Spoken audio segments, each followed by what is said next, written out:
여쭈은 기도 응답하여 주시옵소서. 사랑의 하나님, 오늘도 변함없이 저희들을 사랑해 주시고 주님 앞에 나와 찬양하며 말씀을 나누고 기도하며 하루를 시작할 수 있도록 도와주시니 감사합니다. 하나님께서 만들어주신 아름다운 세상, 또 이 땅에 우리를 하나님의 자녀로 불러주셨고 예수 그리스도의 증인과 제자로 살아가게 하여 주셨습니다. 그렇게 살아가도록 성령께서 능력을 주시고 함께 하심을 믿습니다. 맡겨진 사명을 감당하기 위하여 열심을 내서 하나님의 도우심으로 아름다운 열매를 맺어가게 하여 주시옵소서. 아파하고 힘들어하는 이들, 건강 때문에, 사람들과의 관계 때문에, 또 지은 죄 때문에, 답답한 일 때문에 힘겨워하는 이들, 코로나19로 지쳐있는 이들, 하나님 그들의 모든 상황과 형편을 아시니 그들을 어루만져 주시고 위로해 주시고 치료해 주셔서 새 힘을 얻어 다시 일어서서 나아가게 하여 주시옵소서. 꿈미래의 모든 가정들 믿음으로 하나가 될 수 있게 도와주시고 사랑으로 하나가 될 수 있게 하여 주시옵소서. 그리스도의 몸된 공동체를 아름답게 이루어가게 도와주셔서 이 땅에서 맡겨진 사명을 감당하게 하여 주시옵소서. 하나님의 자녀로 예수 그리스도의 증인과 제자로 성령의 능력을 힘입어 이 땅 가운데 하나님의 나라를 넓혀가는 꿈미래가 되게 하여 주시옵소서. 각 가정의 기도의 제목들이 있습니다. 하나님께서 보여주신 꿈과 비전, 그 일을 준비해 갑니다. 하나님께서 열어주실 때에 달려갈 수 있는 준비를 하기를 원합니다. 건강이 회복되게 하여 주시고 또 자녀들 지하 명철로 살아가게 하여 주시옵소서. 새로운 삶의 자리를 준비해 가정 하나님께서 지켜주시고 이사의 모든 과정, 아이들 어린이집으로 옮기는 과정 하나님께서 지혜로 또 가장 좋은 때에 그들에게 열어 주시옵소서.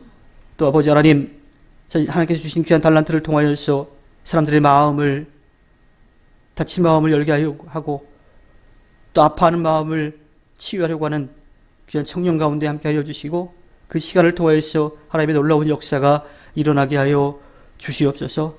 또 아버지 하나님, 가족의 구원을 위하여 기도합니다. 사랑하는 부모님과 남편과 아내 또한 형제 자매를 위해 기도할 때 하나님께서 구원의 은혜를 베풀어 주셔서 그들도 함께할 나라를 소망할 수 있게 하여 주시옵소서.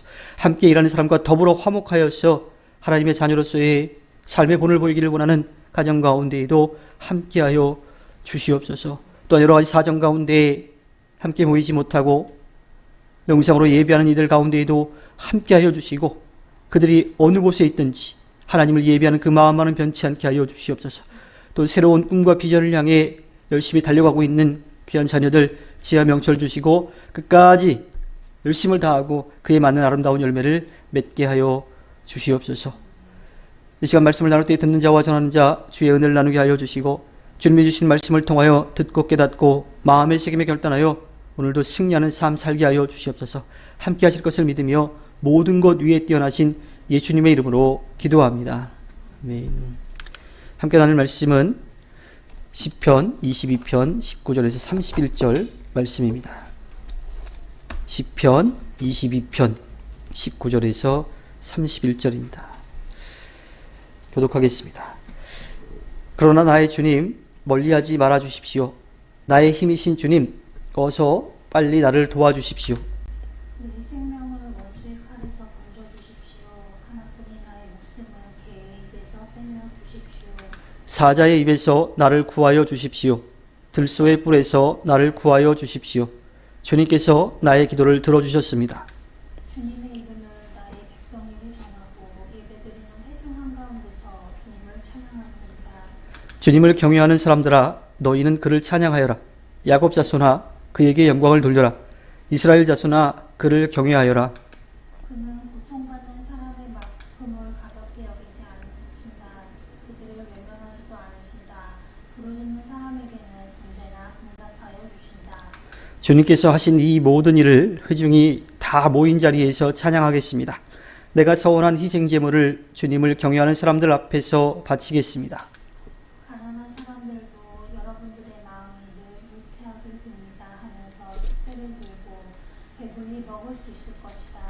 주님을 찾는 사람은 누구나 주님을 찬양할 것이다. 땅 끝에 사는 사람들도 생각을 돌이켜 주님께로 돌아올 것이며 이 세상 모든 민족이 주님을 경배할 것이다. 주권은 주님께 있으며 주님은 만국을 다스리시는 분이시다. 땅속에서 잠자는 자가 어떻게 주님을 경배하겠는가? 무덤으로 내려가는 자가 어떻게 주님 앞에 무릎 꿇겠는가? 그러나 나는 주님의 능력으로 살겠다. 내 자손이 주님을 섬기고 후세의 자손도 주님이 누구신지 들어 알고. 함께 봅니다.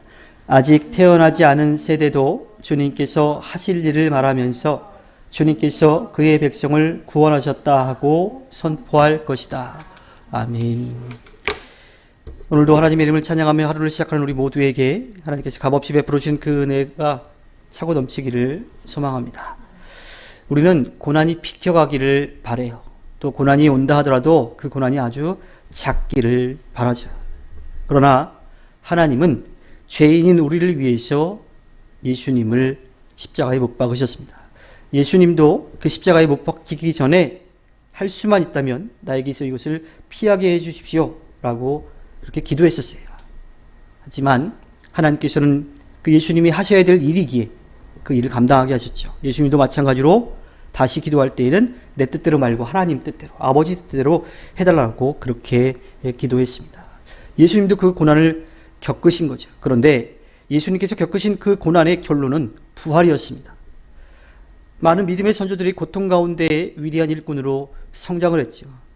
고난을 우리가 감당해낼 때, 그것을 이겨낼 때에 유익이 찾아옵니다. 그래서 다윗은 시편 119편 71절에서 이렇게 고백합니다.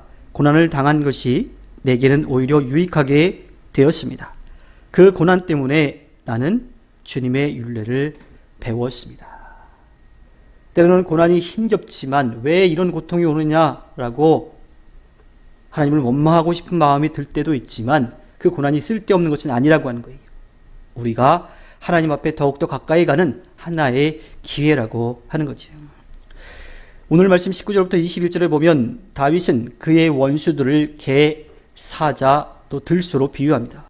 어떤 때에는 개처럼 무리지어서 지저대기도 하고요. 어떤 때에는 사자같이 단숨에 덤벼들어 물어뜯고 또 어떤 때에는 들소처럼 뿔로 들이받습니다.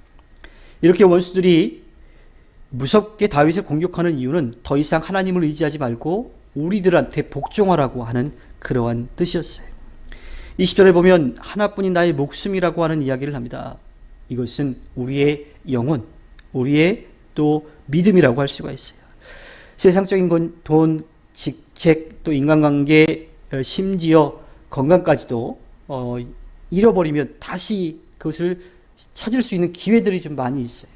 건강은 좀 다를지 모르지만 그래도 그것을 다시 찾을 수 있는 기회들이 있습니다. 그러나 환난과 핍박을 당하더라도 우리가 절대로 포기하지 말아야 될 것이 있는데 그것이 우리의 영혼, 우리의 믿음이죠. 극심한 고난과 어려움으로 인해서 세상의 것은 다 잃어버린다 하더라도 그 믿음만은 절대로 우리가 잃어버려서는 안 됩니다. 극심한 고난을 당할 때 대부분의 사람들은 기도조차 할 수 없다라고 말합니다. 인간적으로 생각하면 고난은 고통이 그냥 벗어나고 싶은 당장의 순간뿐인 거죠. 그러니 어느 누가 고통당하는 중에 하나님 앞에 찬양을 할 수 있겠습니까? 그런데 다윗은 그러한 고통 속에서도 하나님을 찬양합니다. 그리고 하나님을 믿고 따르는 모든 사람들에게 그렇게 찬양할 것을 권하고 있죠. 다윗은 선포합니다. 고난의 자리에서 하나님께 부르짖었는데 하나님께서 나의 기도를 들어주셨다. 그 원수들의 온갖 공격에서 개와 사자와 들소의 공격 가운데에서 하나님은 나를 구원하셨다라고 고백합니다. 하나님께서 그를 구원하신 이유는 하나님께서 다윗의 간절한 기도를 들어주셨기 때문이죠.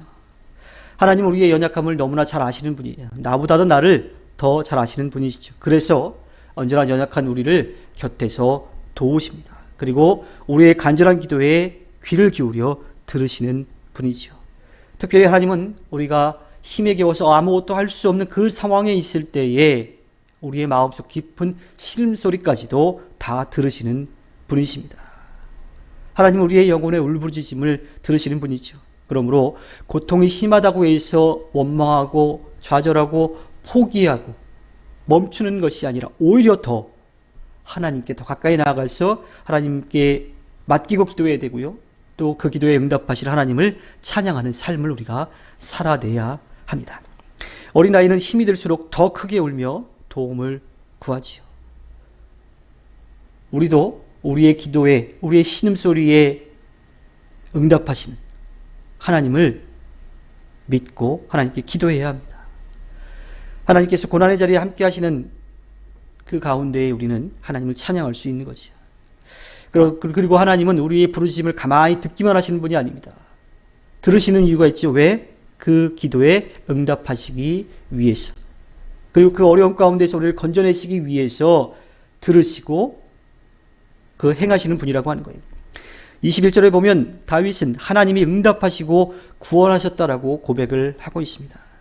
고통의 자리에서 건지시는 하나님이 바로 우리의 하나님이시죠. 하나님은 당신의 백성을 고난 가운데 홀로 내버려 두시지 않습니다.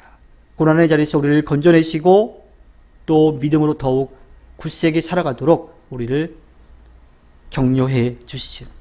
그러기에 우리는 고난 가운데에서도 하나님께 기도하고 또 하나님을 찬양할 수 있습니다. 하나님은 고난의 자리에서 부르는 찬송을 기뻐하시죠. 하나님은 찬송 가운데 거하시고 우리는 그 찬송을 드리는 하나님이 주시는 소망 가운데 살아가는 겁니다. 우리를 건지신 하나님을 믿음으로 부르는 찬송은 하나님이 기뻐 받으시는 향기로운 제물이에요. 고난의 자리에서 힘들고 어려울수록 나를 건지신 하나님을 바라보며 소망 가운데 찬송하며 살아가기를 바랍니다. 하나님께서 절대로 가만히 듣고만 계시지 않고 행하시고 우리를 고난 가운데 그래서 건져 주실 것입니다. 다윗에게는 그런 확신이 분명히 있었어요. 그래서 고난이 심해서 견디기 어려운 그 상황 속에서도 하나님을 찾고 부르짖었습니다. 그 이유는 뭐냐면 28절의 말씀처럼 주권은 주님께 있기 때문이라고 하는 거예요. 이 세상을 만드시고 역사를 이끌어 가시는 하나님이 하나님이심을 그는 알았기 때문입니다. 그는 이 세상의 주인이신 하나님이 택하신 백성을 당신의 자녀를 그냥 버리지 않으실 것이라고 하는 확신이 있었습니다. 그래서 그는 고난 가운데에도 고난이 더 깊어질수록 더 하나님을 찬양했던 거고 또 하나님께 더욱더 가까이 나아갔던 겁니다. 오늘 말씀 시작 19절에 나의 주님 멀리하지 말아 주십시오 라고 기도하는데 이것은 하나님께 더 가까이 나아가겠다라고 하는 믿음의 고백이었던 겁니다. 지금 우리가 어떤 형편에 있든지 주님을 찬송하며 주님께 더욱더 가까이 나아가야 합니다. 하나님께서 분명하게 들으시고 구원해 주실 것입니다. 하나님은 우리의 작은 시름까지도 다 들으시는 분이세요. 그리고 그 소리에 반응하시는 분입니다. 우리를 그 고통 가운데서 건지실 거예요. 이 세상의 주인이신 하나님이 우리의 마음의 작은 소리까지도 귀 기울여 들으신다는 사실을 믿고 나아가 승리하는 우리가 되기를 바랍니다. 하나님께서 허락하신 오늘 하루를 살아갈 때에 언제나 우리의 기도를 들으시는 하나님을 찬양하며 승리하는 꿈미래 모든 분들이 되기를 주님의 이름으로 부탁드립니다. 기도하겠습니다.